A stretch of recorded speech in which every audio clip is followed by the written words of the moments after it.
Good morning, my neighbors! It's time for an alternative paper review. Ladies and gents, it's Sunday, and it's time for an alternative paper review. First up to the Sun on Sunday this morning, blind star for Strictly. Oh, and don't go anywhere. No, we've got the good stuff. Love split Eamon consoled by divorcee. Right. Thank you for presenting that information to me. Allow me to reciprocally present to you an exhausted, disinterested father. You ready? 3, 2, 1. Well, let's move to the Observer then. Sunak suffers poll blow as cash for votes row erupts. This is a story that an Opinium poll last night came out.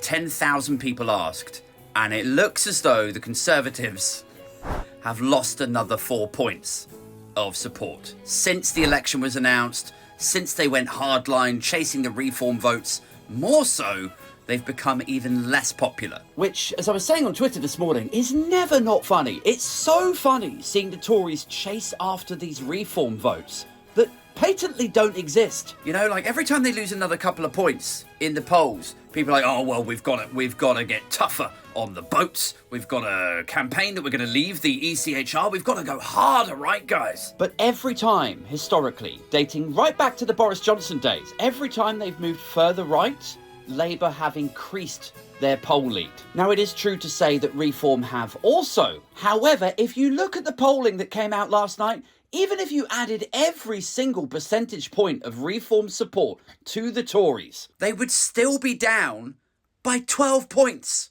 versus Labour. So every time they move further to the right, it's like Labour just sort of gobble up that support. But then some bright spark in their campaigning headquarters goes, oh my goodness. Oh, right, we've lost a couple of points, have we? Right, okay. Yeah, guys, I've got it. I've solved it. We should just make our entire 2024 manifesto a list of Braverman's dreams and fantasies.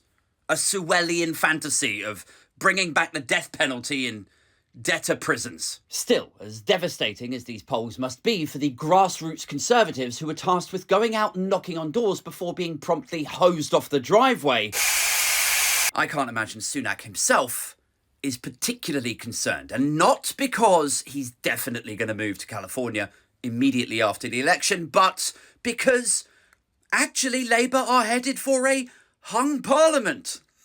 Remember?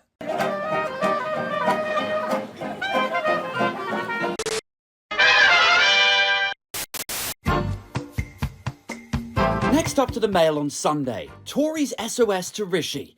Give us tax cuts now. Stat Rish. This is a story, I suppose it's an offshoot of the polling story, right? Is that the grassroots Tories are like, look, we need something to go to market with. We need to be able to tell people on the doorstep that don't worry, if you vote us back in, we will at least slash your taxes. A story that might be a little bit more sellable if it weren't the Conservative Party who had hiked the tax burden to its highest level in 70 years. Also, probably worth bearing in mind that when they knock on your door with their little blue rosette and they say, don't worry, we're going to let you keep more of your money, more of that salary kept in your pocket at the end of every month. But will that extra £37 go a long way when it actually needs to go into your petrol tank so you can drive even further to the nearest nursing home to see your mother because they closed all of the other ones?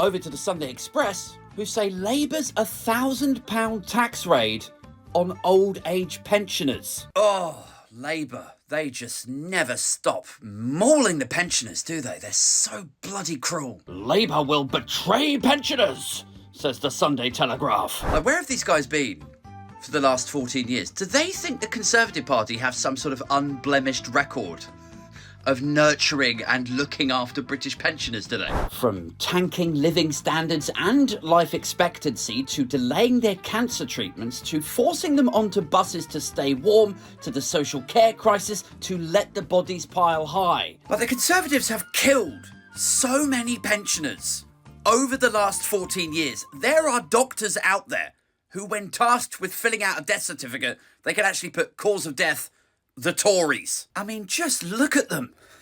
Do any of them appear to embody any compassion or empathy whatsoever The bodies pile high, the Dominic Raab comment where he referred to pensions as grey welfare. Like Boris Johnson flagrantly wrote off the lives of people over the age of 70. They've had their innings, haven't they? They are sociopaths. They're careerist, callous sociopaths.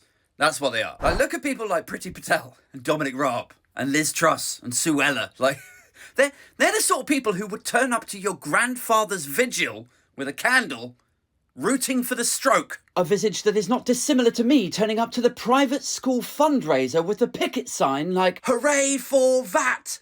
I love VAT!"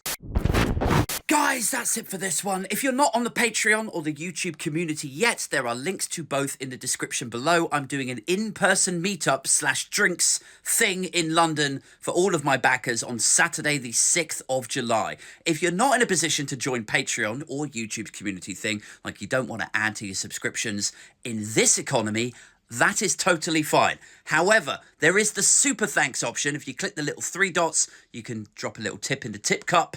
A super thanks, for which I would be super grateful. That's it. I'm out this Mother Hubbard.